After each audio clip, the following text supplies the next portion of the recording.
শিক্ষা প্রতিষ্ঠানের প্রজেক্ট কো ইনচার্জ দুজন ছাত্রী নিয়ে রেলে যাত্রাকালে হেনস্থা ও মানসিক হয়রানির প্রতিবাদে স্কুল পড়ুয়া ছাত্রছাত্রীরা ক্লাস বয়কট স্কুলের সামনে আন্দোলনে বসে ন্যায্য বিচারের দাবিতে। ঘটনা তেলিয়ামুড়া থানাধীন হদ্রাই এলাকাস্থিত হরিরাধা বিদ্যা মন্দিরে সোমবার। উল্লেখ্য, গতকাল বিদ্যালয়ে প্রজেক্ট কো ইনচার্জ পরিতোষ পাল পেঁচার তলের উদ্দেশ্যে তেলিয়ামুড়া রেল স্টেশন থেকে হোস্টেলে থাকা দুজন ছাত্রী নিয়ে রওনা হয়েছিলেন। কারণ স্কুলের প্রজেক্ট ইনচার্জ পরিতোষ পাল মেয়ে দুটিকে বাড়িতে একা পাঠানো ঠিক নেই ভাবে তিনি নিজে দুটি মেয়েকে সাথে নিয়ে রওনা হয়েছিল। তেলিয়ামুড়া রেল স্টেশন থেকে যে কামরায় উঠেছিল সেখান থেকে কয়েকজন মহিলা তথা কংগ্রেস দলের মহিলা নেত্রী সহ কয়েকজন পুরুষ মিলে মানসিকভাবে নির্যাতন চালায় ইনচার্জ পরিতোষ পালের বিরুদ্ধে। মেয়ে দুটির পরিবারের সাথে কথা হলেও ভুয়া আত্মীয় পরিজন বলে আমল দেয়নি তারা। পরে যাবতীয় কাগজপত্র দেখেও নির্যাতনের হাত থেকে রেহাই পায়নি ইনচার্জ পরিতোষ পাল সহ দুই ছাত্রী। মুঙ্গিয়াকামী স্টেশনে আসতে পুলিশের কাছে তুলে দেওয়া হয় ইনচার্জ সহজ দুই ছাত্রীকে। পুলিশের কাছে সব তথ্য তুলে ধরলে তিনজনকে অন্য কামরায় বসিয়ে দেয় পুলিশ। কুমারঘাট আসতেই প্রায় 2 শতাধিক মানুষজন পুনরায় আটক করে শুরু হয় জিজ্ঞাসাবাদ। পরে ইনচার্জ পরিতোষ পাল মেয়ে দুটির বাড়ির পরিবারের লোকজনদের খবর দেয়। আজ কয়েকজনের নামধাম দিয়ে লিখিতভাবে তেলিয়ামুড়া রেল পুলিশের কাছে মামলা দায়ের করেন ইনচার্জ পরিতোষ পাল।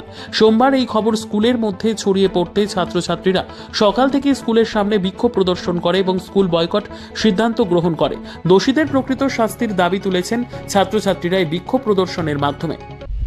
আমি যখন দুইজন স্টুডেন্টকে নিয়ে যাইতেছি, অলরেডি এই স্টুডেন্টগুলো যাওয়া একলা সম্ভব না, আমি ওদেরকে বাড়িতে পৌঁছানোর জন্য নিয়ে যাইতেছি। সেই সময়ে তেলিয়ামুড়া থেকে ট্রেন ছাড়ার পরে আর কিছুজন মহিলা এবং তৎসঙ্গে আরও কিছুজন পুরুষ আমার উপরে অত্যাচার শুরু করার মধ্যে আই কার্ড দেখতে চাই। আমি আই কার্ড দেখানোর পরেও তারা সেটা বিশ্বাস করেনি। তৎসঙ্গে আমার মোবাইল ছিনিয়ে নেয় এবং টাকার ব্যাগও ছিনিয়ে নেয় তারা।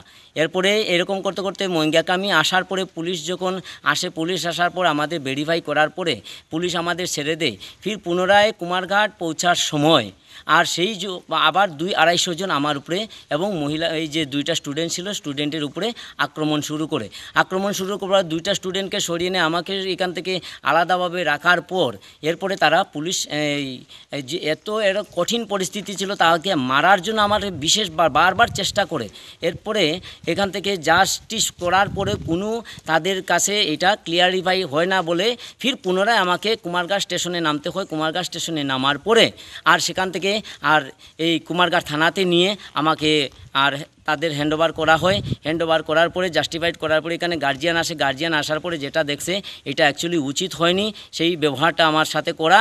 তো এখানের মধ্যে যারা বলছিল আমার উপরে অত্যাচার করেছিল, আমি এখানে বলবো যিনি সবচেয়ে বিশেষ ছিলেন এখানে সর্বাণী ঘোষ চক্রবর্তী, উনি কংগ্রেসের মহিলার বড় একটি পদে দায়িত্ব আছেন।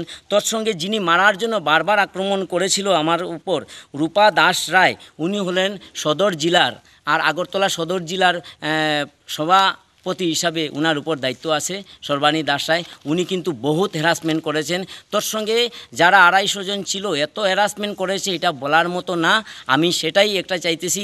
আমি আসার পরে যেটা শুনলাম অলরেডি স্টুডেন্টরা এরকম চলছে এখানের মধ্যে, আমি স্টুডেন্টও একটা জানান দিয়েছে এবং স্টুডেন্টের তরফ যে চলছে এটা আমি সেটা সহ্য করার মতো না এবং আমার উপরে যেটা চলছে সেটাও আমি কোনো প্রকারে মান্যতা নিতে চাই। সোশ্যাল মিডিয়াকে জানান দিতে চাই যে এরকম উল্টাপাল্টা নিউজকে এটা জাস্টিফাই না করে ওরাও ওনাদের স্প্রেড দিয়েছে। আমার যা A to Z ঘটেছে সেটা সঠিক, আমি সুষ্ঠু বিচার চাই, এটাই আমার লাস্ট জানান থাক। আমি নমস্কার, আমার নাম গীতা দেবী ঠাকুমা। আমার মেয়ে এই হোস্টেলে পড়াশোনা করতেছে। তো আমার কল করা যে র্যালি স্টেশন থেকে অ্যাকচুয়ালি র্যালির থেকে বলেছে একটা মহিলা কইছে যে আমি এটা কি তোমার মেয়ে কি বাড়িতে আইতেছে? আমি কইছি হ্যাঁ। তোমার মেয়ের নাম কি মনীষা? আমি কইছি হ্যাঁ। তার লোক আমার একটা মেয়ে আছে মিতালি ঠাকুমা, আমি এটাও হ্যাঁ বলছিলাম আর কি। এতটুকু আমার সাথে কথা হয়েছিল, আর এরপর আর কিছু বলেনি, কলতা খেতে দিয়েছে।